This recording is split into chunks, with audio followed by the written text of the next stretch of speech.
What is up, everybody? It's Matt Johnson. We are back with another episode of Real Estate Uncensored. We are in the brand shiny, spanking new year, 2018. This is the first episode of the new year, and we are super, super pumped. We are live on our new schedule. We are here at 11 a.m. Pacific, and we're going to do as many shows as we can at this new time slot. That'll open it up so that people can watch, even if you're on the East Coast. It shows up for you during the day, so we're super pumped about that, and we're super pumped about a bunch of other things, but we've got a lot of stuff to talk about today, Greg.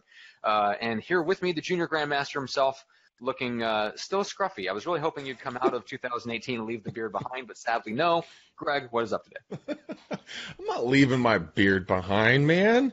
This thing is a furry ball of goodness. I mean, when I'm bored, I just sit here and tug on it. Like I was doing a call with Rod Watson yesterday. I just sat and talked with him and just stroked my beard. Just hello. I feel so much more important and smart doing it this way. Yeah, I was going to say, you realize that your chin is not actually dipped in wisdom. That's just what somebody much smarter than either one of us said that. Hey. Yeah. I tell myself that every single day, that it's dipped in wisdom. But, dude, my new office, my house. Well, you know what? Very exciting, guys. Very, very exciting. Matt and I have been baiting you guys for a while, telling you what, something big was going to be coming down the pipe, and finally something has come down the pipe. We have left Jay Rockcliffe, and Matt and I and my whole team are proud new agents at EXP Realty. Aaron Knuckles to you, Johnson. Yeah. Ah, man, guys, we are so excited. We're gonna be growing a national team, highlighting, specifically growing, heavy in California. But if you guys want to hear kind of what our team can bring you in value, you gotta PM me, guys. Join my real estate team, and Matt and I have a ton of goodies that just our team members are going to get. And so it's very, very exciting times, and I'm so excited to finally actually be able to say that. So, Matt, I'm really glad to say that we're with EXP because it's been something we've been really excited about for a long period of time, just everything that company has and just everything that they're going to be bringing to us and to everybody else. So, yeah, I'll get off my my high horse, but woo! We made the move. That's right. And Daniel Beckus asked, how about Minnesota? Absolutely. So nationwide, guys. So if you guys have questions about that, talk to Greg. There's a few things that I want to get into. I had a recording session with Greg Harrelson this morning for the Level Up podcast, and we were throwing around all kinds of fun ideas. And one of the things that we didn't get a chance to talk about, I've been thinking about this, and I got a kick out of it and thought I'd bring it to you, Greg, and get your opinion on it. What was I doing this morning? I think I was getting ready for the podcast, and for some reason, this piece of advice popped into my head. Okay. Something I said in the past, I'm assuming? No. Absolutely not. No, the piece of advice that popped into my head was, how you do one thing is how you do everything. Yeah. And that sounds really, really good. How you do one thing is how you do everything. Yeah, yes. That's very, very true. I was listening to another, very inspirational podcast thingamabobber with Zig Ziglar, and he was talking about one of the best pieces of advice he was ever given by someone was, guard your mind. Because people can dump into your brain a lot of garbage, a lot of crap, a lot of, things that aren't true about you, about life, about whatever else. And if you allow that to come into your head, it becomes reality. And I was thinking about a lot of the coaching things that you and I do, and, people that we talk to from the show and, just in life. And everybody's got an opinion like a butthole. They sometimes are pretty stinky. And, the opinions that everybody has. First nose pinch of 18 people. Wow. This conversation went downhill really quickly. Yeah, I know. It's a shitty conversation, but we got to have it. That's right. But, a lot of people, they spew opinions without facts because they want to be heard.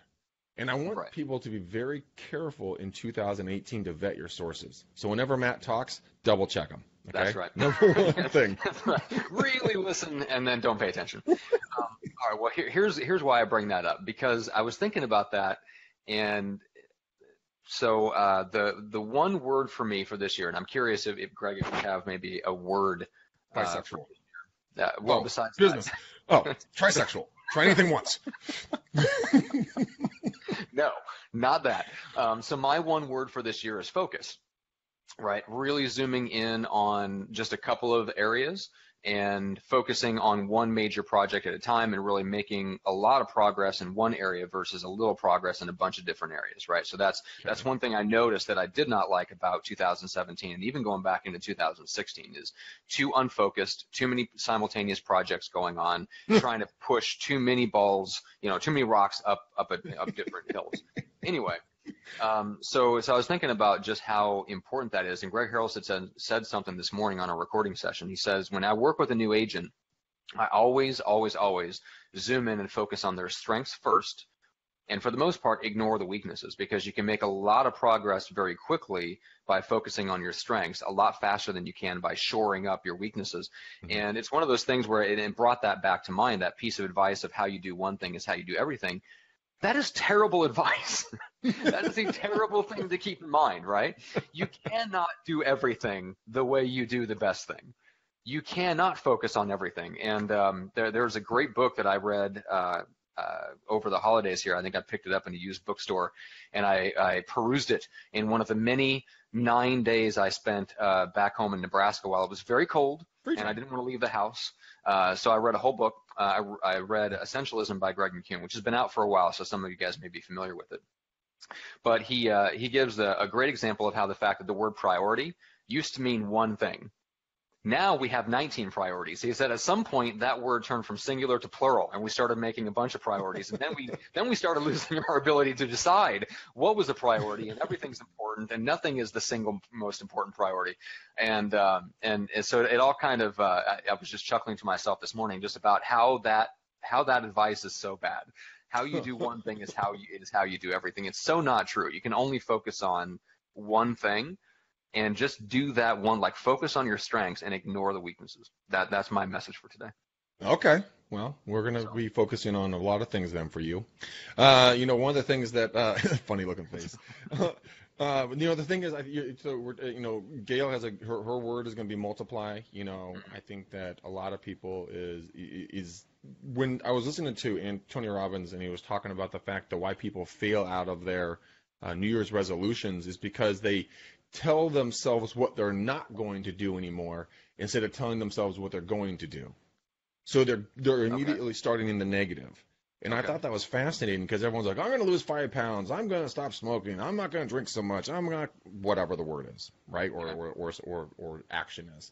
So instead of saying, you know what, I'm going to lose 5 pounds, why don't you reverse that, and say, you know what, I'm going to get in better shape. It's just psychologically shifting the way you go, because when you wake up and you're sitting there and you're like, fuck, it's cold, I'm chubby, I don't want to go to the gym, I don't how can I talk myself out of this?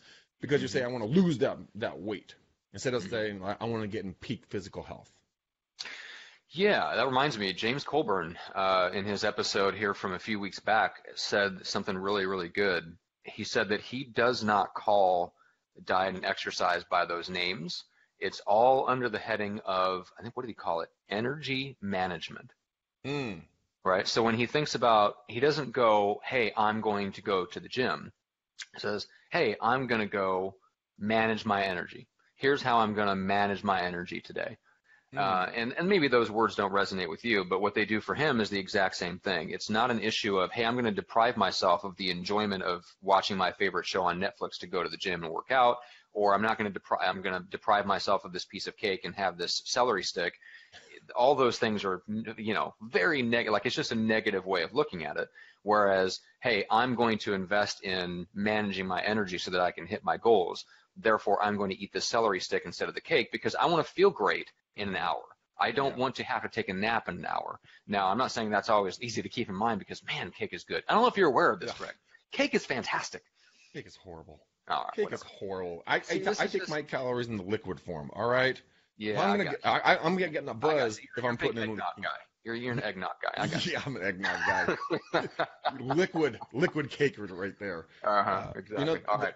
One of the things that another thing I want to quickly get out there, and the fact that when it comes to goal setting, mind setting, everything else, guys, 2018, because I had this conversation with another human being, and I was talking to her, and I was saying, where do you want to be in 18, so on and so forth, and she just had no clue where she wanted to land. So I kind of lost my shit on her and blew up and said, well, you're not going to fucking make it, dumbass. You're going to literally fucking fail because you've not set out a plan for you. And then she got really mad and told me she had another phone call when she was so full of shit. But, you know, the thing that I got to thinking about there is that how many of us say, you know, we toot our horns. We're like, woohoo, I'm going to be double my business. Mm-hmm.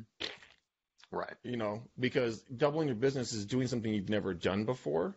So on those days when you guys are having a down day, or if you're not getting the leads that you feel that you're entitled to, and instead of saying, I'm not getting, I'm not doing, I'm not where I want to be, reverse it and say, I have a unique opportunity at this very moment to achieve my goals and put the time in that I otherwise would spend somewhere else. Because you have the opportunities laid out in front of you. We just need to prioritize your time and be very intentional about where you spend it. I mean, here, I'll show you. I got a stack full of leads. I mean, yeah, those are all leads. I am extremely intentional about how I'm spending my time with these guys. And I have a goal for me to do 3 in-person appointments a week. That is my goal. So if I can do that on Monday, sweet. I'll do the rest of everything else. I'll keep working, but I know where I'm heading. I know what I need to do to get there, and I have an opportunity to do it. Now, am I working here in my office, my house by myself for the first time? Kind of intimidating, kind of bewildering. Like, where do I go? What do I do? I don't have anyone to talk to. How does this work? You know, it's setting this up, and I changed my mindset to, like, dude, I get to run my business any way I want.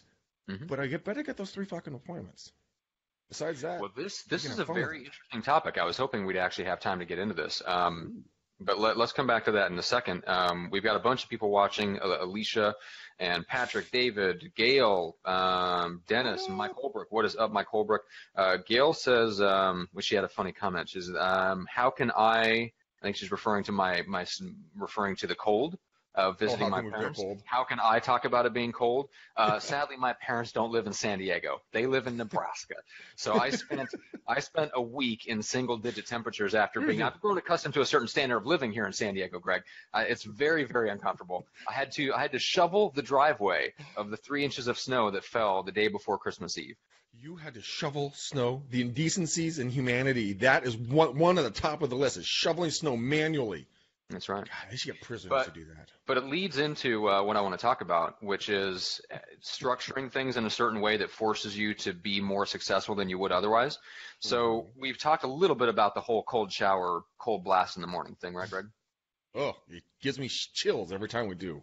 Right. Yes, we have talked about it. Right. So that, speaking of that day that I had to shovel the driveway just so I could get out and go to Starbucks and get some work done, I think it was the day before Christmas Eve, I had not done my cold blast that morning in the shower yet, right?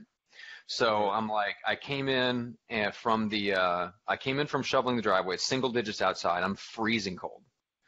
And I'm like, now I got to freaking hop in the shower and do like a minute and a half or 2 minutes of just nothing but cold water. And I don't know if you're aware of this, Greg, but water in Nebraska when it's single digits outside is significantly colder than the coldest water you can get in San Diego coming out. Oh, yeah, of course. Because it's in frozen earth. Of course. It's like in one giant ice cube all the way to you. It physically hurts every part of your body. We're going to get your head checked one of these days. I walked in from shoveling the driveway and went straight to the shower and got in. God, that's brutal. The worst. It might be the worst. It might be the worst pain I've ever inflicted on myself. But here's the point of that: is that the reason that I was able, like, if I had just set out one time, if I would just said, hey, I want to do 2 of these a week or 3 of these a week, guess what? I wouldn't have done it on that day. So the point of that was because I've made like a commitment to myself to do it every morning, regardless of how I feel or what's going on or where I'm at or whether I'm traveling or whatever, and because I've built up enough of a streak that it's an ego thing that I have to stick with it, then my ego dictated that I had to get in the shower and turn it to cold, right? I couldn't let myself off the hook. Okay. And that's one of the routines that I built myself in the morning because I know, like, look, I would love to sleep in. I enjoy it as much as anybody else does, right? So I build certain routines into my day that don't allow me to slack off, right? So I book, calls with my staff Right, 7:30 in the morning. Tuesdays and Thursdays, I'm on the phone. Other days, Monday, Wednesdays, I'm on the phone at 8. Fridays, I'm on the phone at 7. Right? And that's just me. That's how I've built it, so that I don't allow myself the room and the space really to slack off, especially in the mornings. Like, I want my mornings to be super productive. 7 a.m. to noon. I want to get 80% of what I want to get done that day. I want it to get done between 7 a.m. and noon. That way, anything after that is bonus minutes. It's gravy time, right? So that's how I've structured my day, because that's how my biorhythms work. I'm at my peak in the mornings. But anyway, so guys, find whatever your peak is. It's different for everybody. Greg, it's different for you. So like my schedule, like if I was your coach, which I would never ever be, because you won't listen to me. No, I wouldn't. but if I told you, hey, you need to copy my morning routine, you absolutely should tell me to take a flying leap.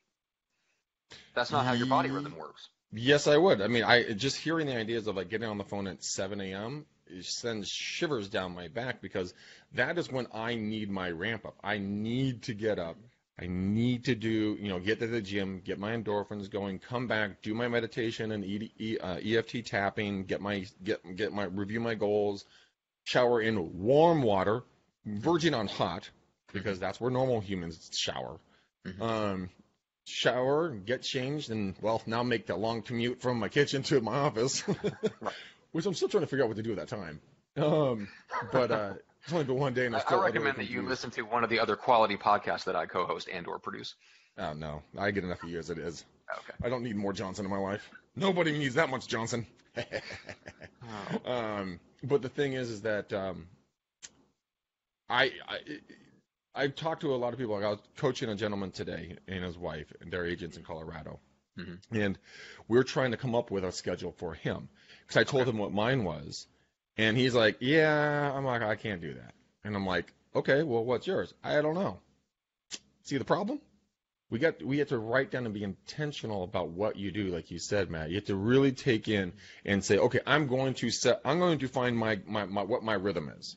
Where am I happiest? When am I most productive? Not what does Matt say or what does Greg say. What works for you? Like our good mutual friend, Mr. Stefan Adika. He doesn't get up and go to the gym in the morning or the evenings. He goes in the middle of the day at 1, because that works for his schedule. And the good thing is, guys, look, you're in real estate. You're not in corporate America. You don't have a 9 to 5. You have like a 7 till 9. Because your work can never stop. But that's another thing. You have to be intentional about stopping your work. Otherwise, and I was telling this to my client, that you will burn out of this business. You are going about every 7-year rotations. You will feel that cracking starting to take place, because we push ourselves too hard in this business. And right now, we all got a big boner for real estate. We're like, yeah, we're going to kill it. But in reality, you need to also book in the time for your scheduled vacations and downtime. Yeah. Be intentional about that as well. I think it's in Matt, wouldn't you agree that, I mean, a lot of the high drivers, we all generally have our path that works for us, but a lot of the people that are getting into the business, or people that are kind of never really set goals, they don't know where to start. And I was talking to my client, and I said, look, these are your goals. Don't set goals. Don't set expectations that you think Greg would be approve of, or Matt would approve of, or your spouse or business partners, or Bob, in the next cubicle. Fucking Bob, he's always lurking. I can't wait to actually meet a Bob that listens to the show. He's gonna be like, I got so offended every time I listen to you guys. Right. But don't put up your Pinterest dream boards and put the yachts and the Ferraris and the big houses and the hot chicks and everything else, because you think if Matt sees my dream board, he's gonna be like, dude, that's a cool guy. But if you guys want to do real estate to fund an ice cream shop in Guatemala where you're going to ride a rusty bike to work every day, if that's what gets you off, dude, put that down. You got to be truly honest to yourself about where you want to land. Because then you're going to get excited. Then those cold shower mornings, those gym at 5 a.m., those things that that you're going to push yourself to, you're not going to drag your ass out of bed. You're going to hop out of bed going, fuck yeah, player. Now, I am one day closer to Guatemala and that ice cream shop. We got to make that a part of the show now. Guatemalan ice cream shop. And an ice cream shop and a rusty bike. That's got to be part of the show now. I don't know how we're going to fit that in. Oh, my goodness, that's funny. All right, so it's funny you talk about like the constant driving, and Gail has a good question, how much time a year do you both take off for vacation? The answer is not enough. Yeah. And we're not as intentional as we need to be about the time that we take off. But I will say this, we do take time off. Greg, you're a little bit more disciplined than I am in the sense of like shutting down on the weekends, but I don't burn myself out as much as you do on the weekdays because I'm not doing the McDaniel Challenge till 7 o'clock at night coaching people for free. So that's another conversation. But I had a funny, interesting conversation the other day when I was telling somebody that we've been invited to speak down in Australia at the beginning of March. That's right, dude. Totally had to talk about that. Yes. So Glenn, the incomparable, irrepressible Glenn Twiddle, has invited us to speak at his real estate conference down in Australia in Brisbane in March. And so I was telling somebody about that, and they were asking like, well, how long are you going to stay? I'm like, I don't know. Like, we'll probably fly in the day before and fly out after the event. They're like, fuck that shit, what?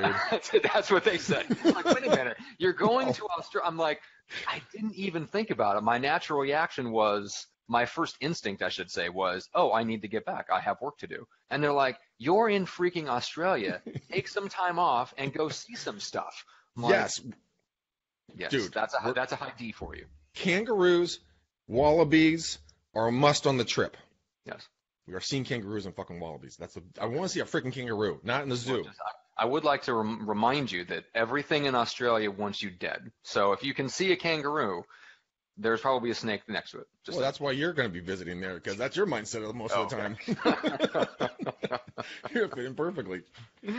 All right, so Jordan has a great comment. One of the best things for my sanity that I've done since starting real estate is forcing myself to stop responding to non-crucial emails and texts after 6 p.m. and getting to them the next morning.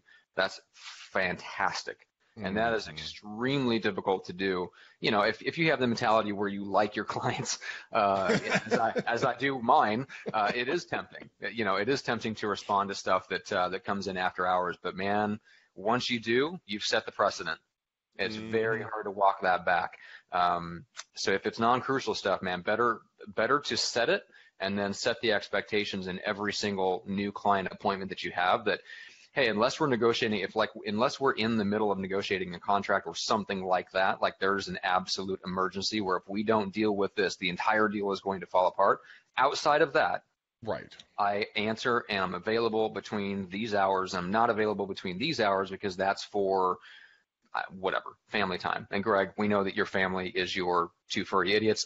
I have a dog. We both have families. Yeah, mine just shit in a box. You have to take yours outside.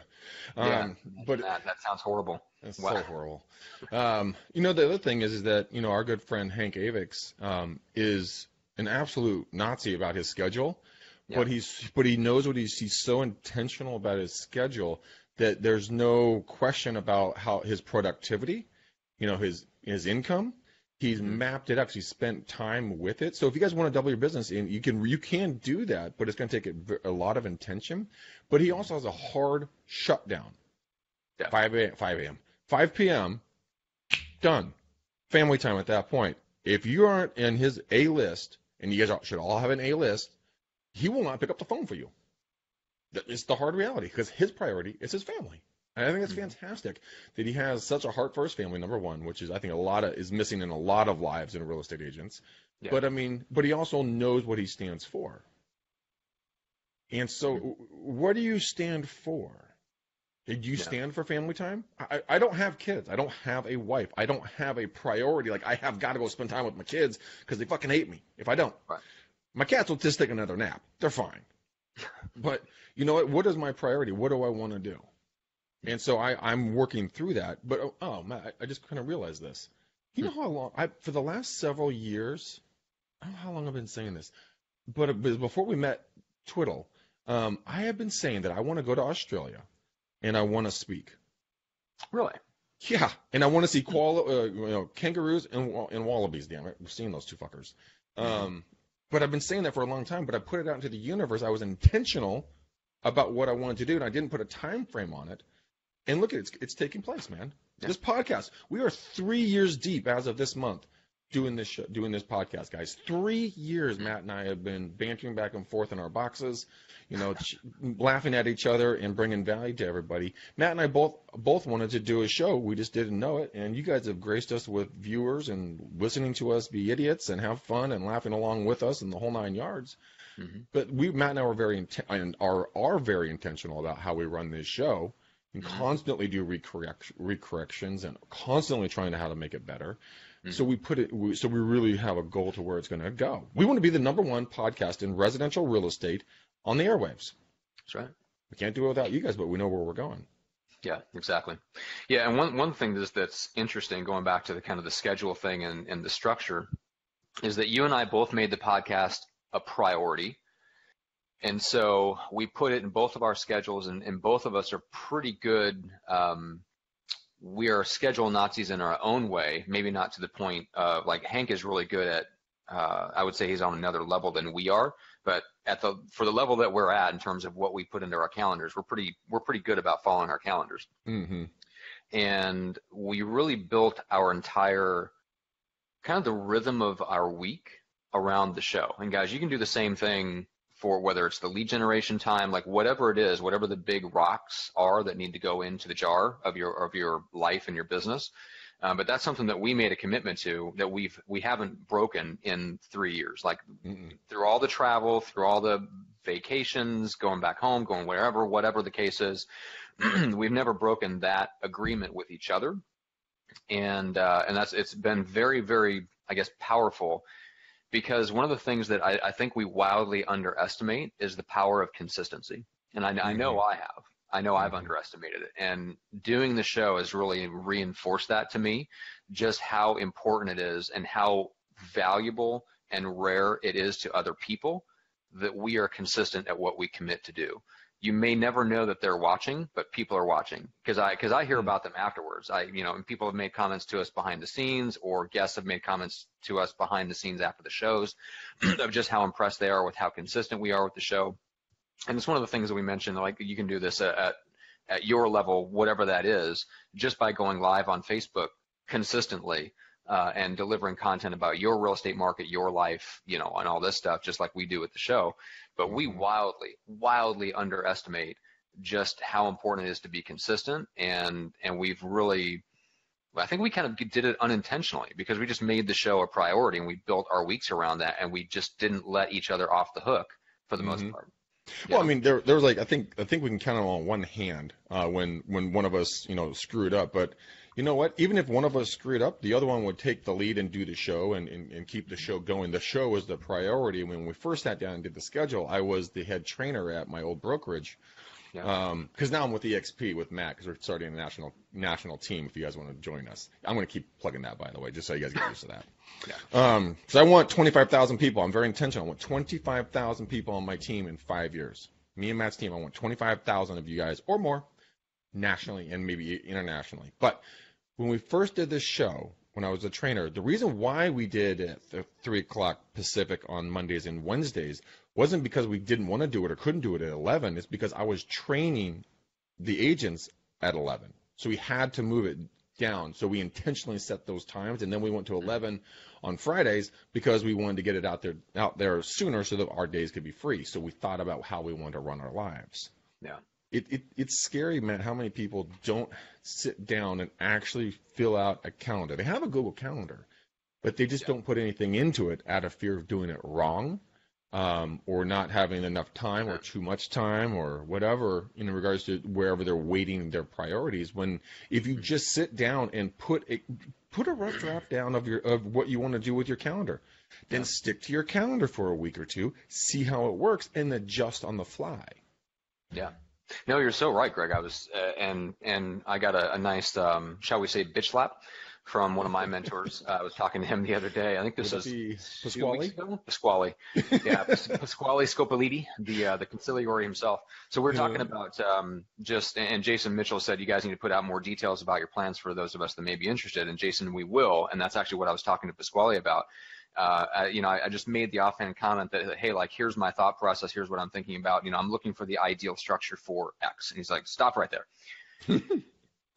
He says, let me show you. Like he asked me, are you familiar with the S curve? I'm like, I've seen one. Like you're about to like just educate me. Like just tell me what it is. Like I Just don't. get to it. There's no way I understand it the way you understand it. So just tell me. Treat me like a 5-year-old and tell me what.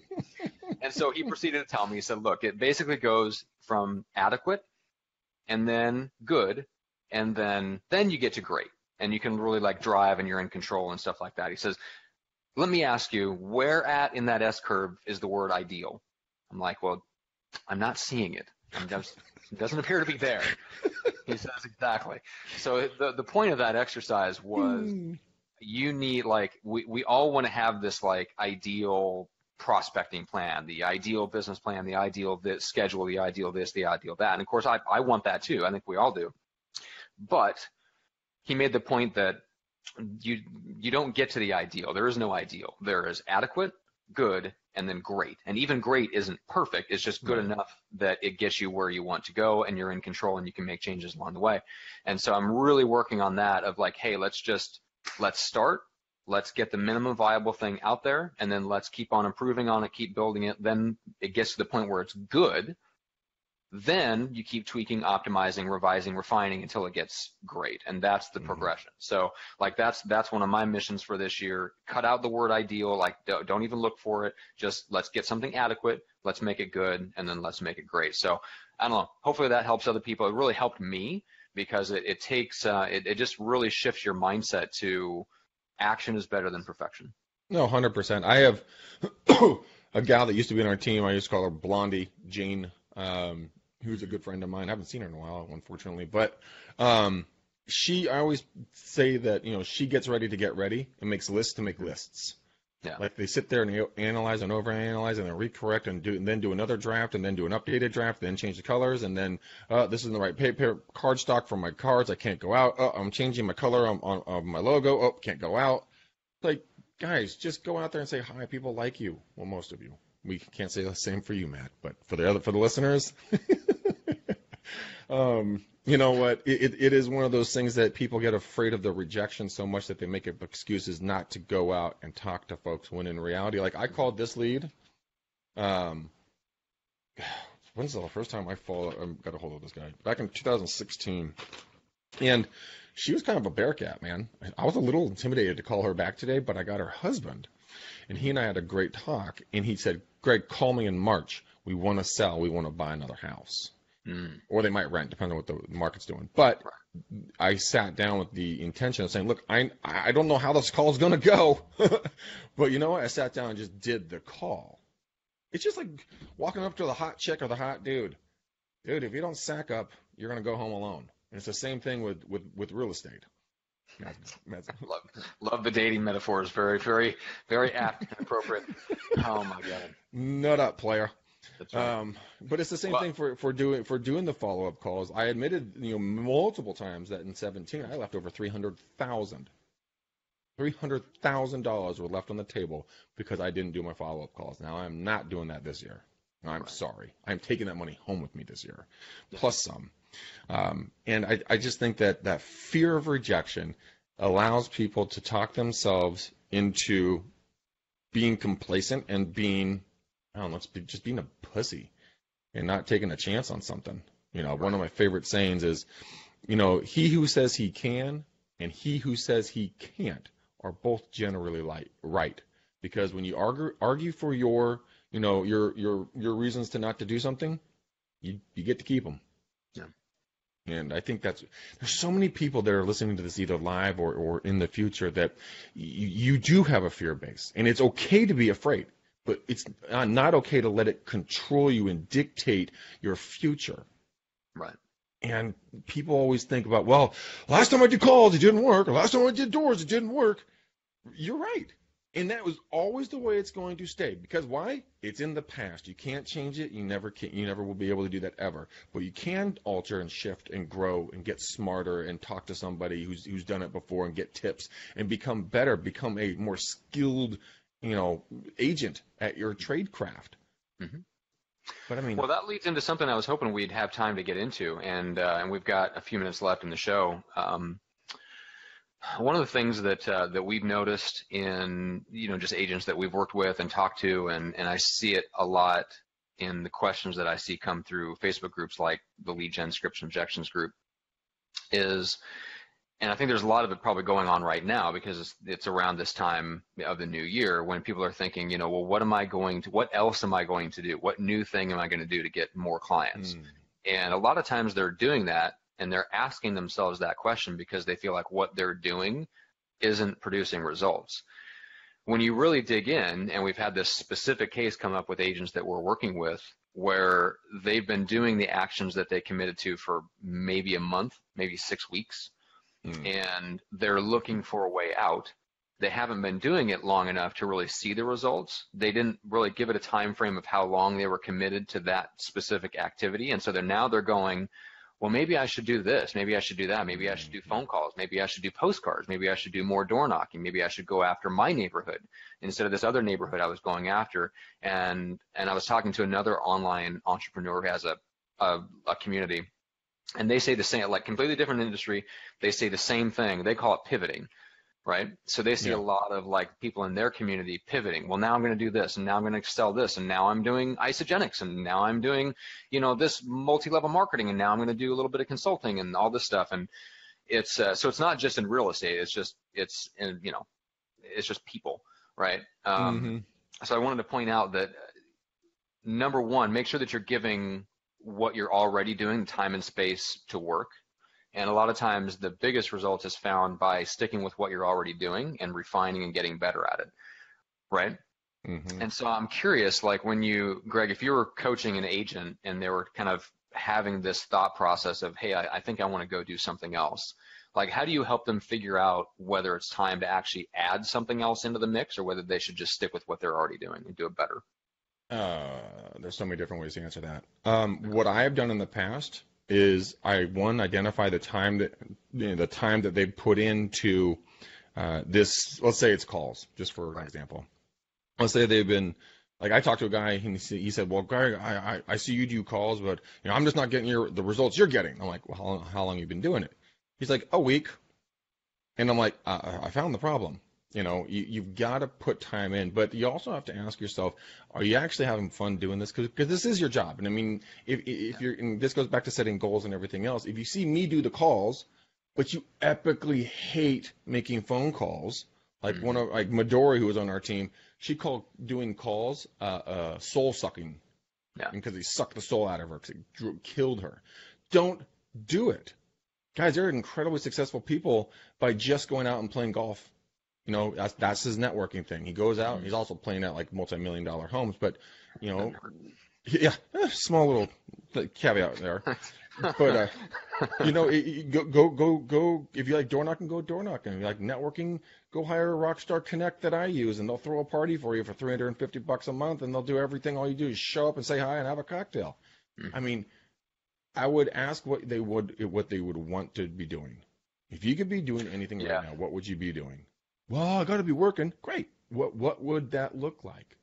Yep. I mean, because if you want, let's say that you want to go to the gym more. Okay, go to the gym more. Get some shirts. Like I'm rocking. Like want to buy a house. Buy a bunch of these. Go to the gym. Be a walking billboard for yourself, but do activities that you want to do. My dad, he was getting chubby. The Grandmaster was getting a little round in the waistline because wine and chocolate don't do so well for you every night. And my mom was like, get your butt doing something. So he's like, okay. And so he started swimming. Got really into it. And he met a couple of guys that were swimming with him. And we picked up one $4.4 million listing and another like $2 million listing. They were next door neighbors, actually. Kind of funny. Just from swimming.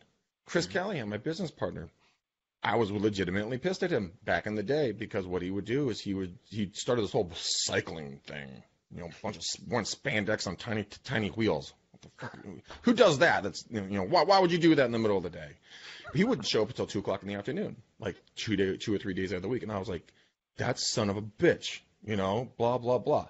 Then deal, buyer, listing, deal, and I'm like, oh my god.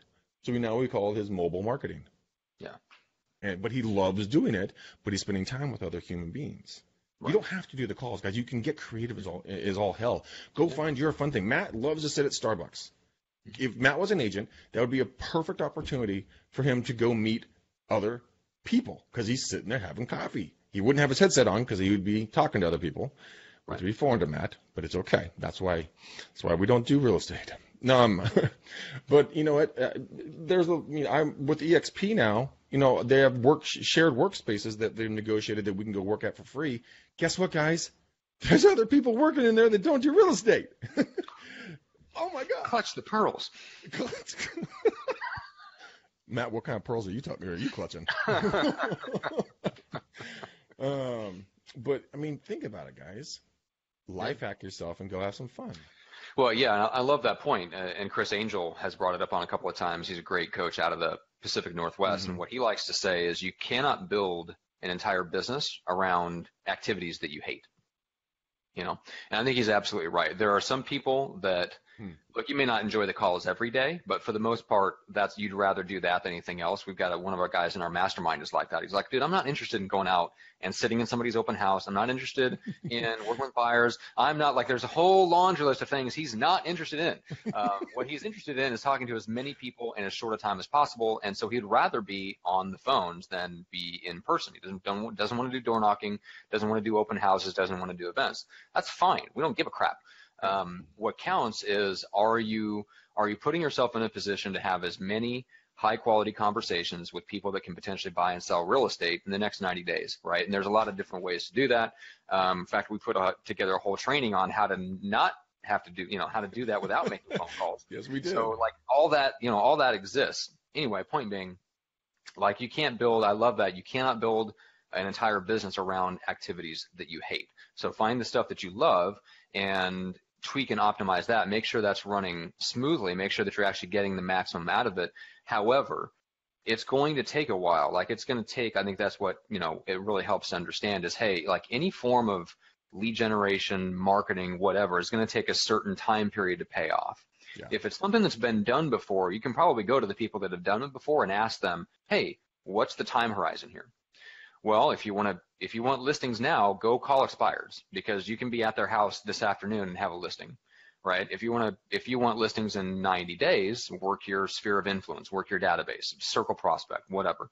If you want to generate come list me calls, start doing postcards now, and maybe you'll get those calls 6 months from now, a year from now, 2 years from now, right? So everything that's been done before in real estate, somebody that's done it well knows how long you need to give it. Go ask that person.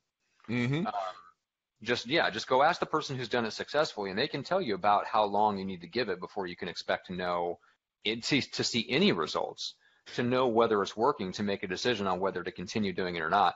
Most agents, and I think most people, whether they're agents or not, have that. They start looking around after about 2 to 3, 4 weeks going, hey, this isn't working. Maybe I should try something different. And they're still weeks away from getting to the point where they can really even expect any results. Yeah, there's a guy a number of years ago, I heard this story. He's a brand new agent, and he picked an area that he's going to go and door knock. And he did a really good job. He was out door knocking. He wrote a little newsletter that he updated. He included stuff about his family and what they were doing. He humanized himself. And he was like at the point where he was so nervous to talk to people, he literally just would run up and drop it at the front porch and then bail. And he did this for, what was he at? He was like 7+ months. He was right, because you need about 8 months for really things to start grasping and really start seeing that shift, right? And he was about at that breaking point, and he was doing this every day. He was out door knocking, dropping the stuff up, updating the letters, and he was like, dude, what is going on? I mean, is this working or what? I don't see any results. And then he got a call, and it was this guy going, hey, Bob, I've been watching and following your newsletter. How was your vacation, by the way? Because he talked about a vacation he went on. We want to sell our home, and we were wondering if you could come over and help us get it sold. I don't think his feet touched the ground. He was out the door so fast. But the time he put in paid off because, he started getting more and more and more and more calls, in those neighborhoods because he was persistent with his prospecting. He didn't give up because he didn't see results in 2 weeks, 2 months, 4 months, 6 months. Stay consistent. It will pay off, guys. it will pay off. It's almost physically, unless you're literally in an area that like nobody moves, you know, or you picked a neighborhood of one house, that could be a problem too. If you pick a neighborhood of one house, you know, and you expect to get multiple sales. Yes, I suppose that would be. Mathematical problem. Oh my gosh. So Teresa Shoemaker has a great comment. I'm making the commitment to get more involved in outside activities in areas that I'm interested in, like volunteering to meet other people. I love that. Mm-hmm. And one of the things that you can do, Teresa, to leverage that is make sure that the people that you meet at those events, you're connecting with them in multiple ways after the event. So connecting with them on social media like Facebook and LinkedIn, but then see who else, like once you connect with them, see who else pops up and friend request them. Like if Facebook will start serving you up suggestions based on their friends, right? So you can expand out from there. And then if you are involved in certain types of volunteering, a great way to expand your network is to go to LinkedIn and search for people in certain industries that are also involved in those same type of volunteering activities that you are. If it's a specific organization that's well known, LinkedIn might actually have a group that, or something that you can check off to say, hey, you know, I'm involved in the Boys and Girls Club of America or the Susan G. Komen Cancer Foundation, whatever. If it's a big enough nonprofit, there's something on LinkedIn where they can actually check the box that says, yeah, I'm involved in that. I'm committed to that, or I'm interested. Well, actually, the funny thing is that if they do that, Matt, You're a 12-year-old. I may have gotten older. I think you said I was an 11-year-old or 10-year-old last time. Okay. But the fact of the matter is that people who have philanthropic, similarities, there's a 14% more of a higher likelihood that they will work with the person who has the same heart. So if it's for the Oakland Children's Hospital, right? Well, if I volunteer at the Oakland Children's Hospital, you know what? There's a good chance that there's 14% more chance that someone there is going to work with me just for me doing what I want to do and giving back to the world. Yeah. It actually pays to get involved. It's funny how that works. We're actually human beings. It does. Well, what's interesting about that, and of course, luxury agents and financial advisors have known this for a long time. Guess what? Nonprofits are fantastic because people that have no money don't get involved in nonprofits. That's not universally true, but let's put it this way: it's the majority, right? So if you would like to work with people that probably own a home, get involved in nonprofits and work your way up. And a lot of very successful people get involved in nonprofits, which is why financial advisors sit on the boards of everything. Everything, Greg. So one of the things that I always felt like, just from the work that I've done in the financial advisor industry, I really feel like that's a missed opportunity that most agents don't go after, is building a network of connections with financial advisors, because guess what? All of them have high net worth clients. They all have relationships with people with money. And those are the people that sometimes they need to buy investment properties. So sometimes they're investors. Sometimes they're just people that they need to get out of their multi-million-dollar home and get into another one. Yeah. Or they could be frugal. They could be blue-collar business owners that they have a lot of money coming through their business. So they have a financial advisor, but maybe they have a relatively modest house, but they're ready to upgrade to the 5-bedroom, we want to be here for the next 20 years house. And the financial advisor probably doesn't have an agent to send them to. Well, they probably do have an agent, but how strong is that relationship with the other agent? Well, yeah, I was going to say, everyone knows one of us. In touch with financial advisors, so I'm guessing unless they're good personal friends, it's probably pretty weak. Well, us real estate agents don't keep up in touch with anybody. And that's our biggest problem. I mean, I'm the star witness in that problem. Yeah, exactly. And that's why I'm going to be intentional on shifting myself away from that in this coming year. And I think that a lot of the times, Matt, what is portrayed by people that have a platform in our industry is that their shit doesn't stink, that they are perfect, like they are the cat's meow. When you guys, you got to understand, every single person that has a platform in any industry, dude, they fuck up just as much as you do. It's just they have a platform. Matt and I have never said that we're perfect. We own our mistakes. We're down on the trenches with you.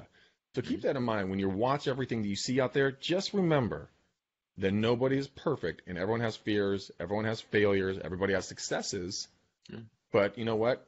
It's just how loud do you want to, pipe yours out there? If you're more of a private person, keep it low key. But just remember, you're normal. It's okay. Be normal. Yeah, I haven't. So I just started doing the self journal, Greg. I have not reviewed my goals yet this morning. Oh, So I should probably. that's my failure that I need to rectify as soon as we get off the show today. No, stop the show. Do it right now. Be publicly Okay, accountable. Write it fantastic. down. Write it Just a down. shoulder roll off. Oh man. All right. Any last questions that we want to tackle before we put a bow on this bad boy? Well, Rob St. John has a good comment. He says, I get a ton of financial advisors at my Rockstar Connect event. That's Yeah. phenomenal.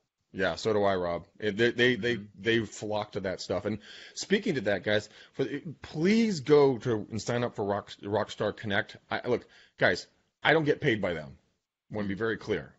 It is something that I think is a highly important thing that you need to do because we have the high tech we've been talking about, LinkedIn and Facebook Live and blah, blah, blah. But it's the high touch that really makes the big difference. And so when you guys are at these events with Rockstar Connect, when you sign up with them, or go do your own thing, either way, but just this saves you a ton of time. Trust me, you just show up. And you go there, they give you a CSV file after the fact of all the people that attended in digital format. CSV, digital, kind of goes hand in hand. But you can call each one of those people or email each one of those people, ask them to lunch. You know what? Go get them. Hey, Matt, thanks for coming to the event. I'm so sorry I didn't get some really good time to get to know you. Can I take you to lunch? Yeah. You guys can do Facebook Live videos, message chats to them. You can do a lot of stuff, but I mean, it's very easy to do high tech, high touch with those. But you can really, nurture those relationships. And a couple of the people that are coming to my events, they pick up clients every time they're there. They are my biggest supporters. And you're changing people's lives. And guess who brought them, the two people together? You did. Who do you think they're going to remember as long as you stay in contact with them and take them to lunch or buy them a coffee, whatever? So just think about it, guys. There's a lot of ways to skin the cat, basically. That's right. Okay. Teresa says, when I do my first Rockstar Connect, will Matt and Greg show up? Depends. Is it in San Diego? Then otherwise, probably not. It's just north of you in LA. You're fine. Okay. Matt, public? Right. That's No. right. Okay. So, guys, a lot of fun stuff is going on. So let's see. If you are interested in what we're doing for the nationwide team and all the cool benefits and the systems that you get to plug into with that we're building right now, reach out, connect with Greg. The best way is to grab a time on Greg's calendar at bookmcdaniel.com. And for me, if you guys, whether you're interested in starting a podcast or you just maybe need some strategic advice on where to go in your real estate career or your business from here on out, guys, we have a lot of coaches, a lot of experts on the show. We have relationships with a lot of the best ones in the business. So if you're thinking about hiring a certain coach or buying a certain program or whatever the case is, and you need kind of an impartial second opinion, you can book a call with me as well. That's bookjohnson.com. You can actually go to 15.bookjohnson.com and get right on the calendar for a 15-minute call with me. I'm happy to give you, just my 2 cents on what the best next step is for you and send you kind of in the right direction. So those are the best ways to get a hold of us. Rob says, I think Matt and Greg need to show up in Louisville in May for the Kentucky Derby party I'll be hosting at my Rockstar Connect event. That would be awesome. We have a good friend, Michael Higdon, who is also in that same area. He was asking us the same thing if we wanted to get together for the Kentucky Derby. That would actually be a lot of fun. So we'll see. That'd be a blast. We shall see. I hear that there may be attractive people at the Kentucky Derby. This is all secondhand speculation. I don't know. But anyway, supposedly. I just went and booked my flight. You say hot chicks, I'm like. It's like, wait, does Southwest have a one-click ordering? Can I Amazon that bitch? Next day delivery. And then, guys, I have a 36 to life with Hank. It's $200. I'll put the link in here for you guys as well. For 4 weeks. I mean, $50 a week. And you guys, we will teach you. Hank and I are going to walk you through that one and show you guys how to work your sphere of influence. So basically, everything Matt and I are talking about how to get the leads. Now Hank and I will show you how to work the leads. And 50, 25, and 1. Those will be very important numbers when you guys get into this, and it will blow your mind on the simplicity. Takes some work, but hey, it's your job, homie. But how to work your sphere of influence at low cost, no cost. And really get some deals out of that and teach you to do 3 deals a month, 36 deals a year, pulling up the price point every year so you can have quality of life. Believe me, I know what I'm talking about here. But I'll put the link in there for the 36 to Life guys. Use the code Greg100. I'll put that in there as well. And that will give you $100 off, so it'll make it the 197 or whatever that's going to be. Cool. 196. And guys, for those that are watching us live, we'll keep an eye on the comments afterwards. So I would love to hear from everyone. What is your one word for this year? So my word for this year is focus. I would love to. We heard from, I think it was it Teresa or Gail that said her word was multiply? I think it was Gail. Gail. So I would love to hear from everyone else that's watching live. Just put it in the comments and we'll reference them back, and maybe we'll be able to talk about that on the next show. But just let us know, what is your one word for this year, for 2018? We'd love to hear it. All right, guys, let's put a nice little bow on the first show of the new year, Greg. Matt, it would be my pleasure, guys. We say this all the time. We've been doing this for 3 years. If we didn't have a total love affair for every single one of you out there, we wouldn't be doing this, because it takes a lot of time, energy, and money. But you guys, we truly love you. We want to give everything we can possibly give you at no cost, low cost, so you can go and be ultra successful in your marketplaces. I don't care if you're just starting, or you're revamping, or you're in mid-stride and you're kicking ass. If we have helped you in any way, shape, or form, share our podcast to somebody, like us on iTunes, give us a review there, only if it's 5 stars. And you know what? We do it because we're here for you guys. So, first show of 2018, Matt, guess what, buddy? What's up? Peace out, ninjas. We gone.